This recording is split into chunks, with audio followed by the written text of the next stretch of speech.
vitu le.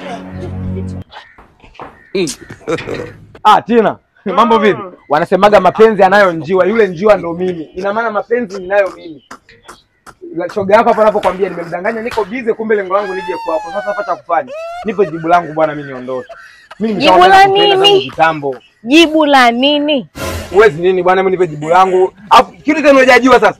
Shoga wako hawezi kujua. Mimi mjinga najua kutunza siri mimi. Hivyo Kidege akili zako ziko sawa sawa. Kidege kule unachanganya mimi na rafiki yangu. Umeshinda kujiheshimu. Fanya basi hivyo basi, mimi niondoke zangu. Mimi nimekuja hapo unajua, mimi nimeacha shughuli zangu nikupate wewe. Rafiki yako nimemdanganya niko busy, kumbe Kidege mbona una adabu wewe? Kidege mbona una adabu? Unaona kijio hicho kipi? Wewe Kidege. Kwani umeoni huyo?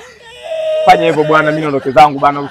Mimi naenda tena, mimi nishakwambia mimi nakupenda. Kidege. Ukiangalia mtoto umeumbika. Achana na yule shoga yako sio anajifanyia tena. Wewe sasa ndio umeumbika. Kidege miaka yote wewe ndio unanifanyia hivi. Mapenzi ninayo mimi. Na mimi najua kutunza siri, shoga yako ajui. Wewe siwazi wala nini. Wewe hilo niachie mimi. Wewe nipe tu jibu langu, mimi niondoke. Kidege unaongea na rafiki yangu hivyo kweli?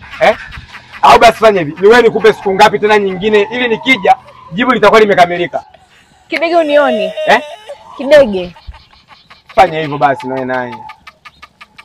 Tina. Muone huyo. Tina.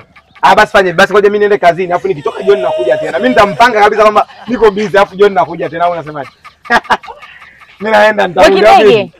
Kidege. Nyeni wewe nini? Nimuone ili mnichambe.